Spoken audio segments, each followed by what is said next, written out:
Shalom, video ini dibuat untuk mengikuti ujian praktek agama pada hari dan tanggal Jumat 14 Maret 2025 di SMA YPKP Moria Kota Sorong. Sebelum memulai ibadah, marilah kita berdoa. Tuhan, terima kasih untuk berkat-Mu di hari ini. Tiba saatnya kami untuk membaca dan merenungkan kebenaran firman Tuhan.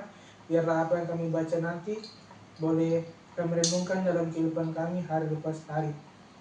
Ibadah ini kami alaskan dalam nama Bapa, Anak, dan Roh Kudus. Amin. Kita akan membaca dan merenungkan firman Tuhan. Firman Tuhan kita di saat ini terambil dalam kitab Amsal pasal 1 ayat 7 dan Kolose 3 ayat 23. Saya akan membacakannya bagi kita semua. Amsal 1 ayat 7. Takut akan Tuhan adalah permulaan pengetahuan, tetapi orang bodoh menghina hikmat dan didikan. Kolose pasal 3 ayatnya yang ke-23.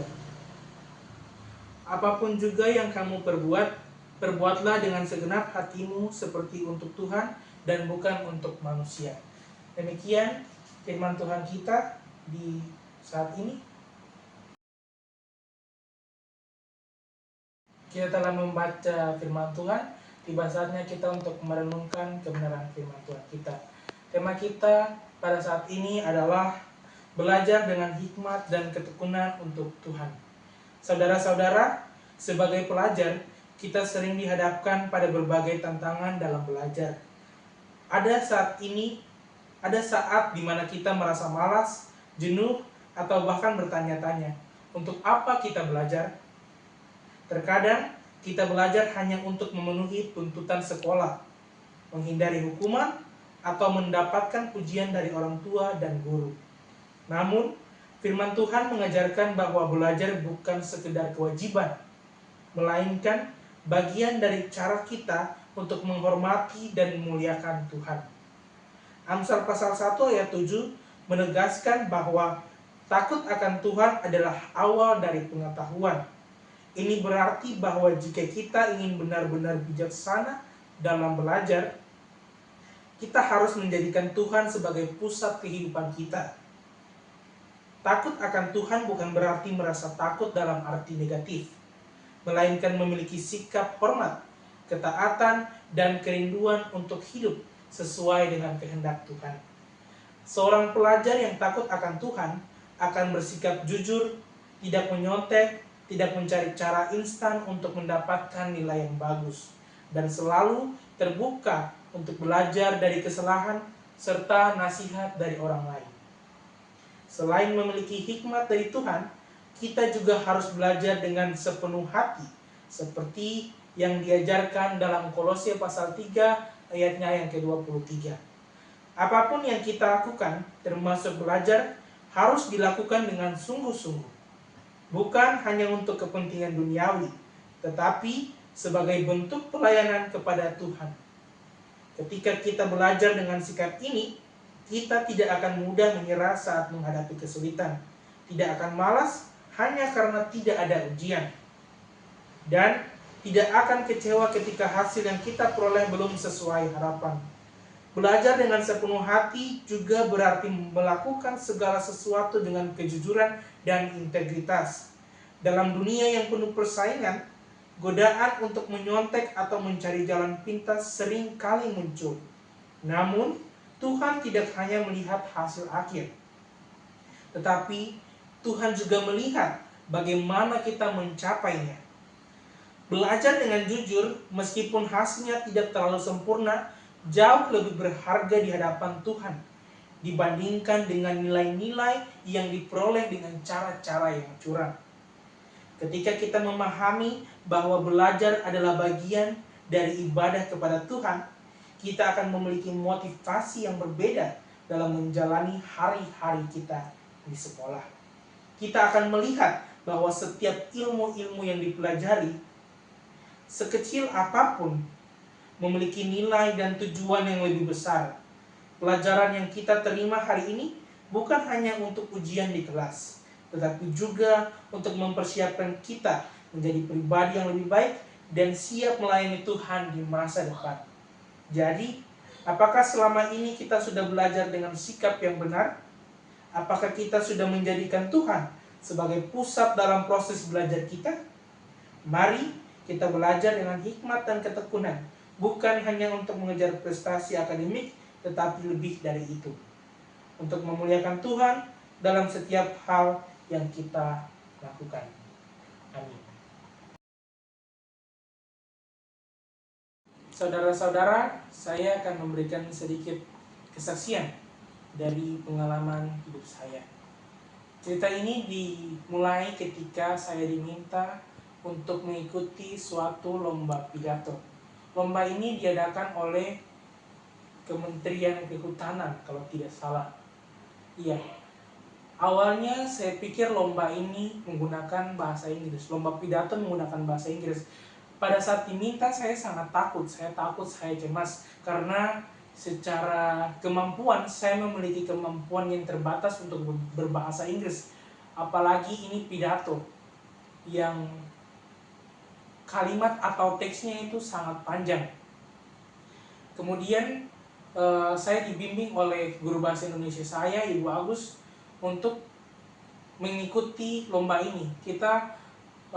Waktu itu saya bersama 2 orang teman lainnya. Teman saya yaitu Miska dan Seresi. Kita bertiga dibimbing untuk mengikuti lomba ini, dari mulai awal menyusun konsep membuat teks pidato, kemudian membuat teks pidato, kemudian latihan. Kita dibimbing oleh Ibu Guru Agus.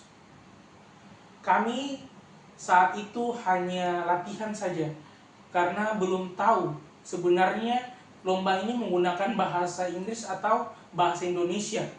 Karena sempat mendapat informasi bahwa lomba ini menggunakan bahasa Indonesia, jadi kami tetap latihan saja walaupun menggunakan bahasa Indonesia. Kami terus latihan. Saya saat itu sangat takut, karena ini merupakan pengalaman pertama saya untuk mengikuti lomba seperti ini.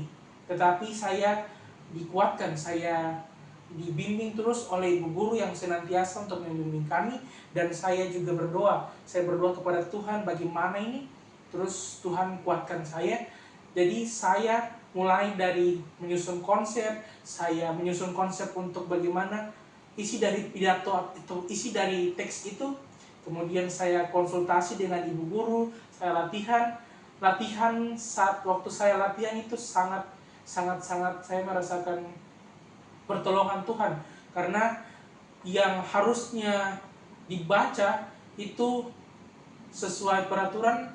Waktu itu kami pikir peraturannya itu harus tidak boleh menggunakan teks, jadi otomatis harus dihafalkan begitu. Sementara teks yang saya punya itu memiliki isi yang sangat panjang. Tetapi saya terus konsisten. Saya konsisten latihan setiap saat, pagi, siang, sore, malam di sekolah. Saya latihan terus dengan ibu guru yang selalu membimbing kami. Kami latihan bagaimana intonasi yang baik, bagaimana gestur yang baik, kemudian bagaimana cara baca yang baik, dan sebagainya. Kami terus latihan,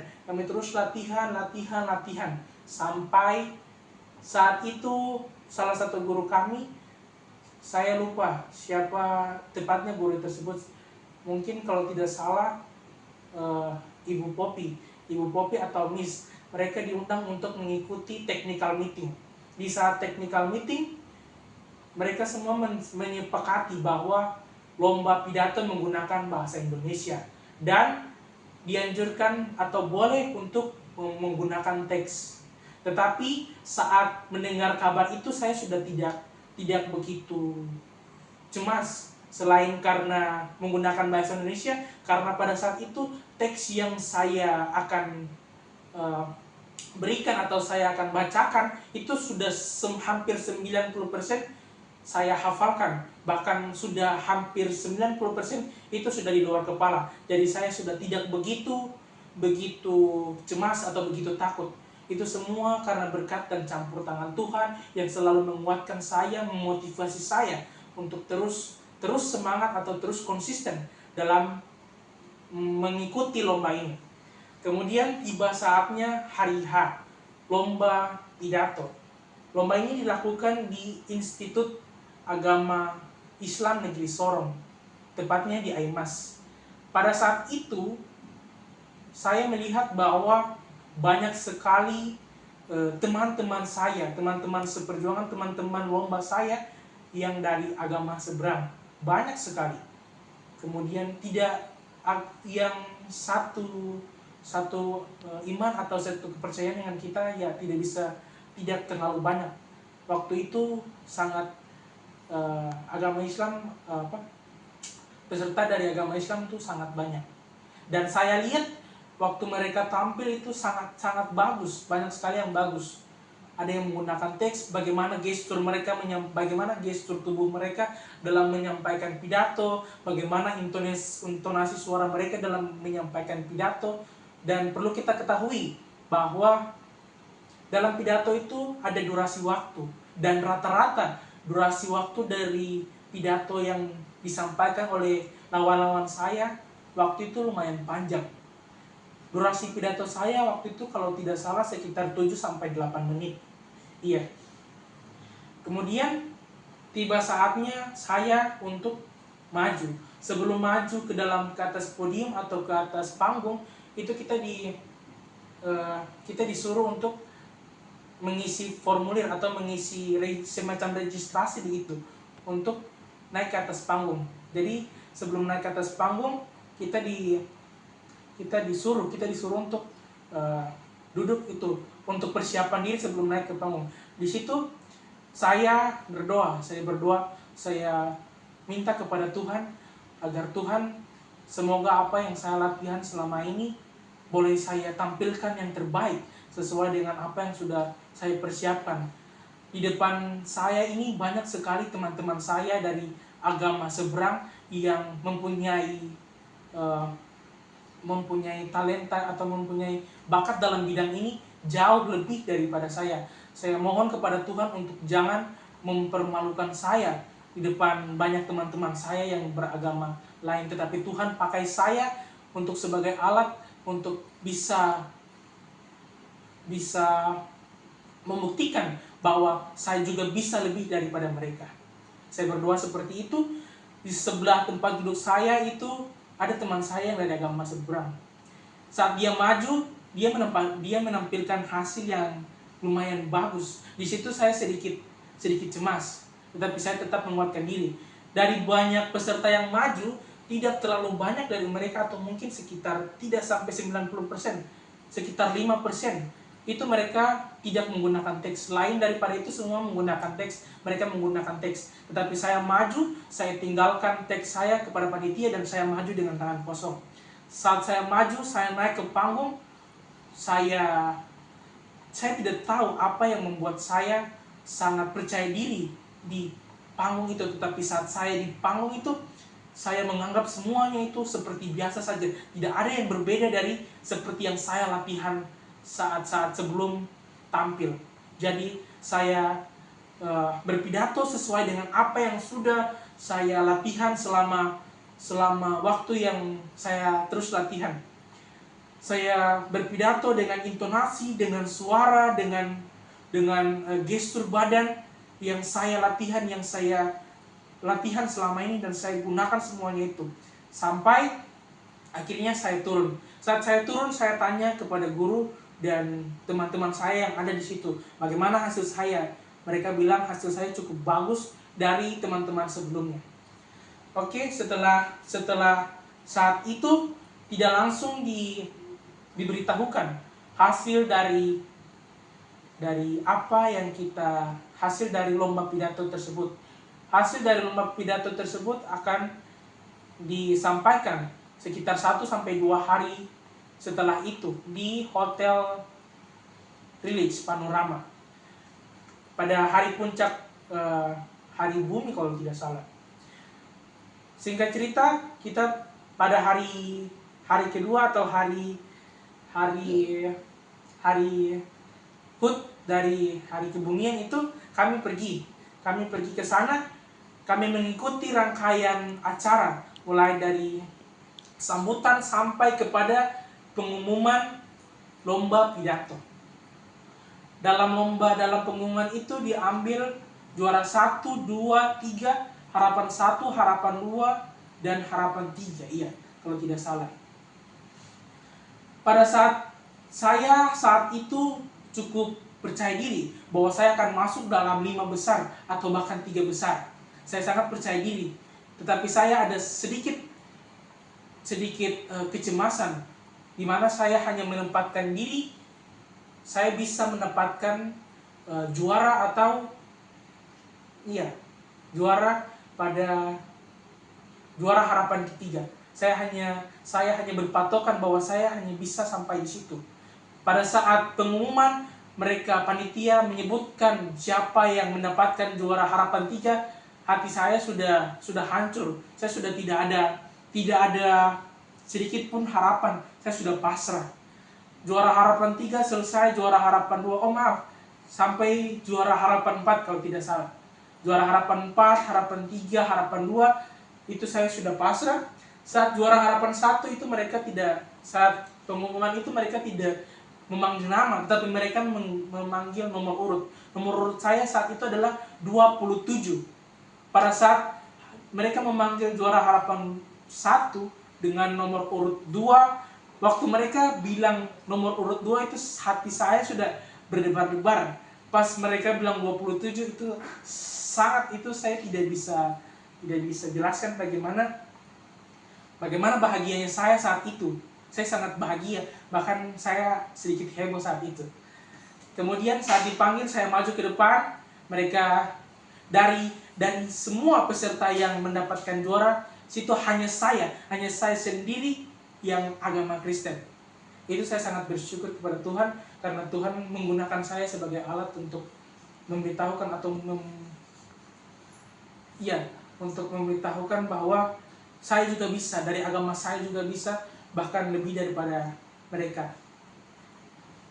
Jadi pada saat itu saya merasakan pertolongan Tuhan dari mulai awal saya menyusun konsep, saya tampil, bahkan sampai juara. Itu saya percaya semua karena berkat dan campur tangan Tuhan. Karena kalau bukan campur tangan Tuhan, saya yakin saya tidak mungkin bisa sampai mendapatkan hasil seperti itu. Bagi saya, hasil yang saya dapatkan pada saat itu sudah sangat membanggakan buat saya. Untuk saya yang baru pertama kali mengikuti kompetisi pidato seperti itu.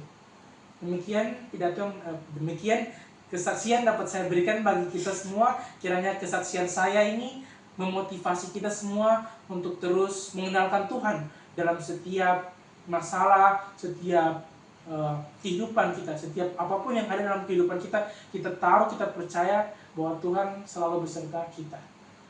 Amin. Kita berdoa, saya akan membawakan satu pujian menggunakan alat musik. Pujian yang akan saya bawakan dengan judul Kasih Yesus Nyata.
Baik, ibadah kita hampir usai, namun sebelumnya kita akan satu dalam doa.